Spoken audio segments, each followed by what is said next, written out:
बिस्मिल्लाहिर्रहमानिर्रहीम। अस्सलाम वालेकुम नाज़रीन, आप यूट्यूब चैनल देख रहे हैं। मैं इमरान खान हूँ। सबसे पहले तो एक अफसोसनाक खबर है, वो खबर आपके साथ शेयर कर देते हैं। और अभी ये खबर आई थोड़ी देर पहले, पाक फ़ौज की गाड़ी जो है उसको बाग के इलाके में, ये आज़ाद कश्मीर का एरिया है, वहाँ पे शुजाबाद के करीब हादसा पेश आया और ISPR ने इसकी तफसीलात जारी की हैं। हादसे में पाक फ़ौज के 9 जवान शहीद हो गए हैं और 4 ज़ख्मी हुए हैं। ज़ख्मियों को CMH रावलपिंडी में मुंतकिल किया गया है और जो नमाज जनाजा है शोहदा की, वो मंगला गैरिजन में अदा की जाएगी।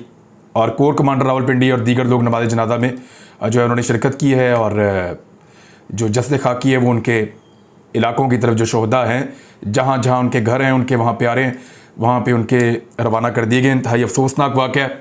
अल्लाह ताला शोहदा के दर्जात बुलंद करे। ये पाकिस्तान की फ़ौज है और पाकिस्तान की हिफाजत के लिए सरहदों पर ड्यूटी देने के लिए जाते हैं। मैं इन एरियाज़ में गया हूँ जहाँ से ये फ़ौजी वापस आ रहे थे और मैंने आज़ाद कश्मीर का तकरीबन सारा बॉर्डर विज़िट किया है। बॉर्डर तो नहीं है वो, एक्चुअली इंडिया और पाकिस्तान के दरमियान लाइन ऑफ कंट्रोल का एरिया है। कुछ वर्किंग बाउंड्री है, कुछ लाइन ऑफ कंट्रोल है, कुछ बॉर्डर है। इस तरह से वो डिफरेंट एरियाज़ हैं। तो लाइन ऑफ एक्चुअल कंट्रोल भी है एक एरिया। बहरहाल इंडिया की सरहद जो है वो बहुत मुतनाज़ है कई मुल्कों के साथ, और वहाँ पे मकबूजा कश्मीर का जो इलाका है वहाँ पे बड़ा जुल्म और बर्बरियत भी है। तो यहाँ पे प्रोटेक्शन के लिए, हमारी हिफाजत के लिए फ़ौजी मौजूद रहते हैं और ये फ़ौजियों के साथ बड़ा अफसोसनाक वाक़या पेश आया। अल्लाह ताला इनके दर्जात बुलंद करे, इनके लवाहिकीन को सब्र अता फरमाए और ये कुर्बानियाँ अल्लाह ताला एक दिन इनको ज़रूर रंग लाएगा। और कश्मीरी जो हैं, जो मेरे बहन भाई कश्मीरी हैं, वो कभी ना कभी आज़ाद फ़िज़ाओं में सांस लेंगे इंशाअल्लाह। अब आ जाएँ जी जो खबरें हैं उनकी तरफ। 2-3 बड़ी खबरें। एक तो इमरान खान साहब पे पर्चा दर्ज कर दिया गया है। बाकायदा पाकिस्तान तहरीक इंसाफ के चेयरमैन इमरान खान साहब को दहशतगर्द करार दे दिया गया है। दहशतगर्दी की दफात के तहत मुकदमा दर्ज किया गया। मुकदमे की तफसीलात आपको बताऊंगा। सारे हथकंडों के बावजूद, पूरी ताकत लगाने के बावजूद इमरान खान साहब के लियाकत बाग के जलसे को नाकाम नहीं बनाया जा सका। और वहां क्या हुआ, इमरान खान साहब ने क्या कहा, वो बताता हूं। कराची में इमरान खान साहब ने कैसे मंजी ठोक दी सारी की सारी पॉलिटिकल पार्टीज की, वो भी आपको बताता हूं। और हथकंडे किस तरह के अपनाए गए इमरान खान साहब की तकरीर को लोग ना सुन सकें, उसके लिए क्या कुछ किया जा सका और क्या कुछ किया गया, वो सारा कुछ मैं आपको बताऊंगा। लेकिन सबसे पहले आप ये देखें कि लियाकत बाग में जब भी जलसा होता है ना, तो वहां पे अगर जलसा करे PDM तो उस मैदान में लाखों लोग इकट्ठे होते हैं। ये बात आपने याद रखनी है और ये बात आपने नहीं भूलनी। मेरी आप सबसे गुजारिश है कि लियाकत बाग के अंदर अगर PDM की जमातें जलसा करें तो लाखों लोग इकट्ठे होते हैं। लेकिन अगर उसी लियाकत बाग में इमरान खान की पार्टी जलसा करे तो 4 से 5 हज़ार बंदा इकट्ठा होता है, इससे ज़्यादा नहीं हो सकता। तो तमाम भिखारियों को मशवरा है, ये फॉर्मूला आपने याद रखना है।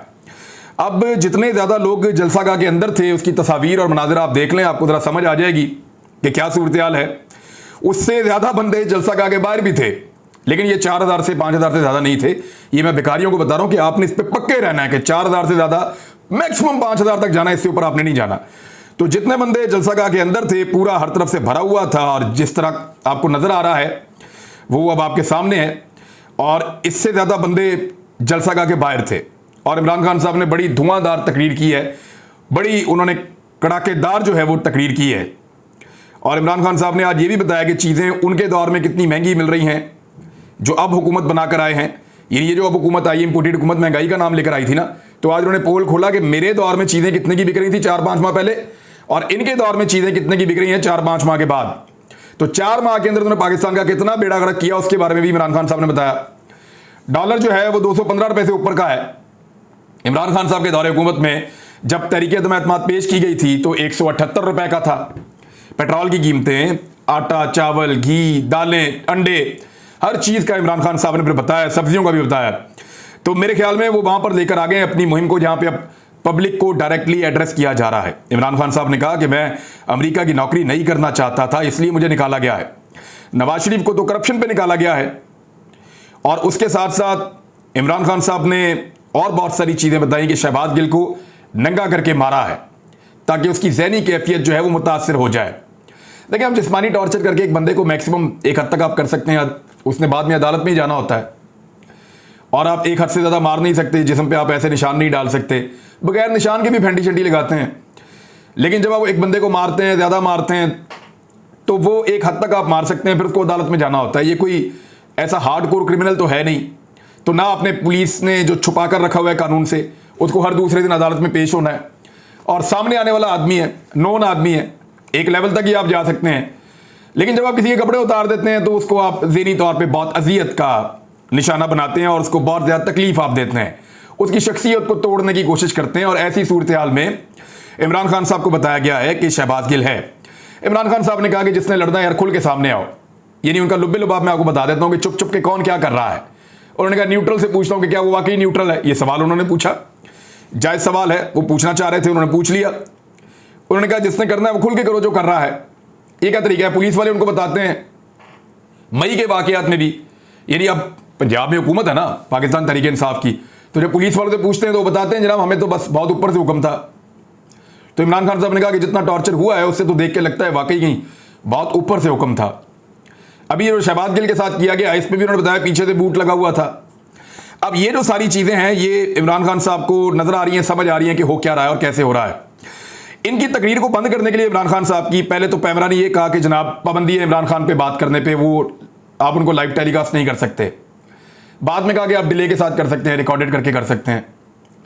अब मामला ये है कि आप इमरान खान में और नवाज शरीफ में कैसे आप यकसानियत पैदा कर सकते हैं। नवाज शरीफ मफरूर इश्तिहारी हैं, मफरूर इश्तिहारी की तकरीर को आप नहीं दिखा सकते टेलीविजन पे, ऐसा होता है। मरियम नवाज साहबा गिरफ्तार थी, मुजरिमा थी, बेल पे बाहर रही अपने वालिद की इयादत करने के लिए, एक अलग केस है। इमरान खान साहब एक आज़ाद शहरी हैं, उनके ऊपर कोई ऐसा मुकदमा नहीं है जिसमें वो मफरूर हो या इश्तिहारी हो या उनका जुर्म साबित हो गया हो और वो मुजरिम की ज़िंदगी गुजार रहे हों। लिहाजा बहुत फ़र्क है। अब इनको इकट्ठा करके दिखाने की कोशिश की जा रही है।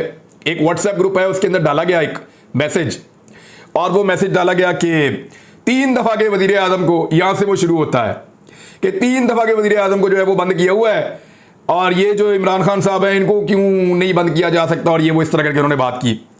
तो पाकिस्तान के कुछ नामवर 8 दर्जन से ज़्यादा दानिश्वर जो हैं उन्होंने वफादारी का अमली मुजाहरा करते हुए फौरी तौर पर उसको ट्वीट कर दिया, और सबने एक जैसा ही ट्वीट कर दिया। बड़े बड़े नाम है, सबने एक जैसा ही ट्वीट कर दिया। कोई एक लफ्ज़ आगे पीछे कर दो, कोई जुमला अपने दिमाग से बना लो, लेकिन हुआ क्या कि सबके पास वो आया ना जैसी मैसेज, तो सबने सोचा कि फौरन ट्वीट कर देना चाहिए, इससे पहले कि कोई और ट्वीट करे। मैं कर देता हूं या मैं कर देती हूं, मेरा ज़रा नाम बन जाएगा और मेरी वफादारी साबित हो जाएगी। अब ये 2 ऑप्शन हो सकती हैं, या तो इनके जो ट्विटर अकाउंट है उनकी एक्सेस किसी पॉलिटिकल पार्टी या किसी ताकतवर ग्रुप के पास है, वो वहां से खुद ही ट्वीट कर देते हैं सेकंड हैंडलर के तौर पे, और उन्होंने इकट्ठी ट्वीट कर दी सारों की, और सेम टाइम में हुई है। बड़ी मजे की बात है, जैसे ही सबको या तो व्हाट्सएप के ऊपर आई है और सबने जो है वो अपनी वफादारी शो करने के लिए वो ट्वीट कर दिया कि 3 दफ़ा का वज़ीर आज़म। वैसे हद होती है, ये ट्वीट आप देख लें, और इनको मिलजुल के सब लोगों ने किया है। अल्लाह ताला बरकत डाले इनके ट्विटर में भी और इनकी कमाइयों में भी। जिस तरह ये कर रहे हैं वो सबके सामने है, और वो अब नजर भी आ रहा है कि किस तरह सबको एक छड़ी के साथ हांका जा रहा है और किस तरह इन लोगों को इस्तेमाल किया जा रहा है। ये लोग आज़ादी सारे राय की बात करते हैं जिनकी अपनी राय ही नहीं है, किराए की राय है, किराए की राय। किसी की राय ले ली किराए के ऊपर, वो सबने इकट्ठी ट्वीट कर दी। भैया आपकी तो अपनी राय ही नहीं है, आप आज़ादी सारे राय की बात क्या करेंगे। इमरान खान साहब की राय को रोकने के लिए बोल टीवी की नशरियात भी बंद कर दी गई, और बाद में समी इब्राहिम साहब ने बताया कि हमें यह बताया गया कि 10 बजे खोल दी जाएंगी। तो समी इब्राहिम साहब ये कहते हैं कि तुम बादशाह हो, जो चाहो कर लो, कानून नाम की कोई शय है पाकिस्तान में या नहीं। अब ये अदालतों को इस पर नोटिस लेना चाहिए कि भाई एक लीडर जो है वो तकरीर कर रहा है और रिकॉर्डेड तकरीर एक टीवी चैनल दिखा रहा है, आप टीवी चैनल जो दिखाएगा उसको बंद कर देंगे। अव्वल तो बहुत सारे टीवी चैनल दिखा ही नहीं रहे थे, सारे ही नहीं दिखा रहे थे, जो 2-3 दिखा रहे थे उनको बंद करना शुरू कर दिया। तो ये है जनाब तरीका वारदात जिसके जरिए से पाकिस्तान के मीडिया को दबाया गया। जब मीडिया को दबाया गया तो सोशल मीडिया के ऊपर लोगों ने दिखाना शुरू किया। 300 के करीब यूट्यूब चैनल्स हैं जिन्होंने इमरान खान साहब की तकरीर को दिखाया। मिलियंस ऑफ लोगों ने वहां पे उसको, यानी 20-25 लाख लोग हैं जो लगातार देख रहे थे। अच्छा, ये तादाद मैं आपको बता रहा हूं, ये कम है। ये कम क्यों है मैं इसकी वजह बताता हूं आपको कि पाकिस्तान में इन्होंने यूट्यूब को डाउन कर दिया था और फेसबुक को डाउन कर दिया था। सार्फिन ने इसकी बहुत शिकायत की है। सार्फिन ये कह रहे हैं कि यूट्यूब और फेसबुक डाउन हो रहा है। 2 वजूहत हो सकती है ना, या तो इमरान खान की तकरीर को कम से कम लोग सुने इसलिए यूट्यूब को फेसबुक को डाउन कर दो। दूसरी वजह ये हो सकती है कि क्या पूरा पाकिस्तान ही यूट्यूब और फेसबुक पे लग गया है तो फेसबुक और यूट्यूब वैसे ही डाउन हो गई है, वैसे ही प्रेशर बहुत बढ़ गया। लेकिन ऐसा लगता नहीं है क्योंकि बहुत बड़े सर्वर हैं इनके, बहुत तगड़ी साइट्स हैं, ऐसे ये बंद होती नहीं। ज्यादा लोग ये कह रहे हैं कि डेलिबरेटली इनको बंद किया गया है और ताकत का इस्तेमाल किया गया है, यानी कुछ भी करके टेक्निकली उसको बंद किया गया है ताकि यूट्यूब के ऊपर और फेसबुक के ऊपर कम से कम लोग इमरान खान साहब को सुन पाए। हाँ, ट्विटर वैसे ही चल रहा था, व्हाट्सएप चल रहा था, टिकटॉक चल रहा था, बाकी सारी एप्स मैंने उस वक्त चेक की, वो चल रही थी। अच्छा, उस वक्त का एक कंपैरिजन क्योंकि मैं अक्सर आपको बताता हूं तो वो आपको मैं दे देता हूं। एयरवे जो नॉर्मली इस वक्त बंद है, जब इमरान खान साहब की तकरीर शुरू हुई तो उस वक्त एयरवे को 64,000 लोग देख रहे थे। और मैंने अपनी टीम से कहा कि मुझे बताएं जियो को कितने लोग देख रहे हैं, तो उन्होंने बताया 6,000 लोग देख रहे हैं। 6,000 का मुकाबला 64,000, 11 गुना का फर्क है। डबल का भी नहीं, डबल से डबल का भी नहीं, डबल से डबल से डबल का भी नहीं, 11 गुना का फर्क है। आप अंदाजा कर लें आप। तो ये 6,000 का मुकाबला 64,000, और ये सिर्फ एक एयरवाई है। बोल न्यूज पे भी ऐसे ही देख रहे थे लोग। यानी मेरा जो अपना यूट्यूब चैनल है उसके ऊपर कोई 20,000 लोग, 25,000 लोग देख रहे थे। यानी जियो से 4 गुना ज्यादा तो वो मेरा अपना यूट्यूब चैनल चल रहा था, जिसके ऊपर ये लाइव तकरीर दिखाई जा रही थी। मैंने अपनी टीम को अब कह दिया है कि जब तक ये पाबंदियां और जब तक ये सख्तियां रहती हैं, आप जो पाकिस्तान तहरीक इंसाफ का मौक़िफ़ है या इमरान खान साहब की जो तकारीर है वो आप दिखा दिया करें सोशल मीडिया के अपने उसके ऊपर, और वो आप प्ले कर दिया करें। ये कोई गैर कानूनी नहीं है और इसकी इजाज़त है बिल्कुल। नवाज शरीफ साहब की भी सोशल मीडिया पे तकारीर चलती थी जब कैमरा पे उन पर पाबंदी थी, तो इस तरह इमरान खान साहब की भी चल सकती हैं। पाबंदी बहरहाल उन्होंने ये नहीं कहा, उन्होंने कहा जी डिले के साथ या एक थोड़ा आगे बढ़ा के इमरान खान साहब की। और ये तो वैसे ही एक कानून मौजूद है पैमरा का कि बराह रास्त आप नहीं चला सकते। अब इमरान खान साहब पे पर्चा हो गया। वैसे मेरे ख्याल में इमरान खान साहब पे जो असल पर्चा बनता है ना, वो फहाशी का बनता है। सारे ही नंगा कर दिया उन्होंने, किसी को नहीं छोड़ा, हर एक को सबके सामने एक्सपोज करके रख दिया कि जनाब ये इसकी ये औकात है, इसकी ये औकात है, ये करता है, मीडिया ये करता है, ब्यूरोक्रेसी ये करती है, फला बंदा ये करता है, पॉलिटिकल माफिया ऐसे का। हर एक को इमरान खान साहब ने जो है कपड़े उतार दिए। फहाशी का पर्चा करवाएं इमरान खान पे अगर करवाना है तो, बनता भी वैसे फहाशी का पर्चा ही है। अब जलसे में नहीं रोक पाए, किसी और तरीके से नहीं रोक पाए, कराची के इंतखाब में नहीं रोक पाए। अभी आपको बताता हूं मैं कि कराची में क्या दुर्गत बनी है सारी पॉलिटिकल पार्टीज की। लेकिन आप ये देखें कि फारूक सत्तार साहब की तो जमानत ही जब्त हो गई है वहां पे। अब आप ये देखें इमरान खान साहब पे पर्चा क्या हुआ है, जरा ये आपको पर्चा भी दिखा देते हैं। लेकिन पर्चे के अंदर जो बताया गया है कि इमरान खान साहब ने जुमले क्या बोले हैं, पहले जरा जुमले आप सुन लें। शर्म करो आईजी इस्लामाबाद, तुम और डीआईजी, हमने नहीं छोड़ना, तुम्हारे ऊपर केस करना है हमने। और मजिस्ट्रेट साहिबा ज़ेबा आप भी तैयार हो जाएं, आपके ऊपर भी हम एक्शन लेंगे, आप सबको शर्म आनी चाहिए। तो इमरान खान साहब तो केस करने की बात कर रहे हैं। क्या किसी भी पाकिस्तानी को केस करने का हक नहीं है? यहां लोग वजीर आजम के खिलाफ दरखास्त दे देते हैं, मैं केस करना चाहता हूं वजीर आजम पाकिस्तान के ऊपर, मैं केस करना चाहता हूं किसी भी बड़े आदमी के ऊपर, मैं आईजी के ऊपर केस करना चाहता हूं, मैं डीआईजी के ऊपर केस करना चाहता हूं, मैं किसी जज के ऊपर केस करना चाहता हूं जिसने मेरे साथ ज्यादती की है। तो क्या आप उसका कानूनी हक छीन लेंगे कि वो केस नहीं कर सकता? उसने अनाउंस किया कि वो कानून के मुताबिक केसेस करेगा। अब उसके ऊपर दहशतगर्दी का पर्चा, यानी आर्टिकल 1990 ये खत्म हो गए हैं पाकिस्तान के कॉन्स्टिट्यूशन में से। जो आपका आजादी इजहार राय का हक है वो खत्म हो गया है। एक आदमी वार्न कर रहा है कि मैं तुम्हारे ऊपर केस करने आ रहा हूं, तुम लोगों ने गलत कर दिया, गैर कानूनी हरकतें कर दी, अब इन गैर कानूनी हरकतों की पादाश में मैं तुम्हें नहीं छोड़ूंगा, मैं तुम्हारे ऊपर केस करूंगा। और उसने वार्न कर दिया उन 3 लोगों को जिनके बारे में उसको लगता है कि उन्होंने ज्यादती की है और कानून के मुताबिक नहीं चले, तो इसके ऊपर अब दहशतगर्दी का मुकदमा आप कर देंगे। एक्चुअली दहशतगर्दी का मुकदमा नहीं है, ये सारे मिलकर इमरान खान की मदद कर रहे हैं, मुबैना तौर पर इमरान खान को गिरफ्तार करेंगे। लेकिन यहां पर मेरी एक गुजारिश है, जो सूबाई हुकूमतें हैं खैबर पख्तूनख्वा की और पंजाब की खासतौर पर, उनसे कि अपनी पुलिस को इस्लामाबाद मत भेजिए। मैं फिर कह रहा हूं कि अपनी पुलिस को इस्लामाबाद मत भेजिए। आप रजीम चेंज वालों की साजिश को नहीं समझ रहे, आप उनकी मदद करेंगे। जब आप पंजाब या खैबर पख्तूनख्वा पुलिस को भेजेंगे इस्लामाबाद में, तो वो जानबूझकर तसादुम जैसी सूरत पैदा करेंगे और इस सारे मामले को पॉलिटिसाइज करेंगे। इमरान खान साहब की हिफाजत पाकिस्तान की हुकूमत और रियासत की जिम्मेदारी है। वो एक बड़े लीडर हैं, उनको अकेला छोड़ दीजिए। जब तक वो इस्लामाबाद में है तब तक उनकी हिफाजत की जिम्मेदारी इस्लामाबाद इंतजामिया की है। किसी को जरूरत नहीं है वहां पे पुलिस भेजने की और उनका काम आसान करने की। इमरान खान साहब वहां पे मौजूद रहे, अगर लोग उनको गिरफ्तार कर भी लेंगे तो पाकिस्तानी मौजूद है ना, लोग एहतजाज करेंगे, पुरअमन एहतजाज करेंगे, लोग आवाज उठाएंगे, लोग शोर मचाएंगे। देखते हैं कितना अरसा, और ऐसी गलती वो कभी नहीं करेंगे। और वो आपसे गलती की तवक्को कर रहे हैं कि आप अपनी फोर्सेस को इस्लामाबाद में दाखिल करेंगे, और वो एक ऐसा माहौल बन जाएगा कि पाकिस्तान के अंदर एक कोशिश की जाएगी या ऐसा दिखाया जाएगा कि जैसे सूबे और वफाक आमने सामने आकर खड़े हो गए हैं और उसके लिए इमरान खान को जिम्मेदार करार देने की कोशिश की जाएगी। ये अगली साजिश पहले से तैयार हो चुकी है। लिहाजा इमरान खान साहब इतने कमजोर और इतने गए गुजरे नहीं हैं कि उनको इतने आराम से गिरफ्तार कर लिया जाए और पाकिस्तानी बोले हैप्पी बर्थडे टू यू। ऐसा नहीं होगा। किसी सूबे की पुलिस को भेजने की जरूरत नहीं है।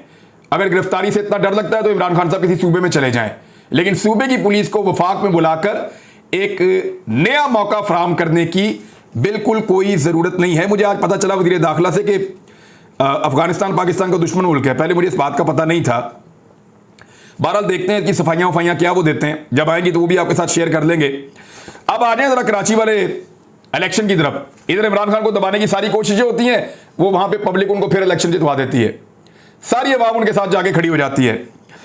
अब हुआ यह है कि इमरान खान साहब ने जो है उनके ऊपर जो है वो मुकदमा दर्ज करने के बावजूद, उनको दबाने के बावजूद, उनकी आवाज को कुचलने की कोशिश करने के बावजूद, हर तरह के एलिगेशन लगाने के बावजूद कराची के लोगों ने इमरान खान के उम्मीदवार महमूद मौलवी को कामयाब करार दे दिया है।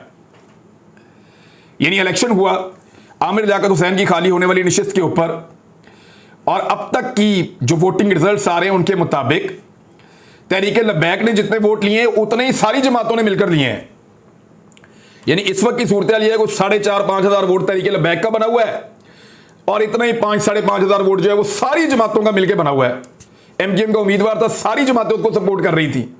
एक अजीब मतंजन वहां पे बना हुआ था। वो सारी जमातें मिलकर जितने वोट ले सकी उतने वोट तो तहरीक लब्बैक ने ले लिए और पाकिस्तान तहरीक इंसाफ को 3 गुना वोटों के साथ आगे बढ़ रही है। वो 16-17 हज़ार वोटों पे पहुंची हुई थी और कोई 9,000 से ज्यादा की लीड से वो, जिस वक्त मैं ये देख रहा था तो वो आगे बढ़ रहे थे पाकिस्तान तहरीक इंसाफ वाले। तो कराची में भी इलेक्शन जो है वो ठोक दिया इमरान खान साहब ने बाकी सारी पॉलिटिकल पार्टीज को। आप जो मर्जी कर लें साहब, बात नहीं बन रही। अब तक के लिए इतनी, अपना ख्याल रखिएगा, अपने इस चैनल का भी। अल्लाह हाफिज़।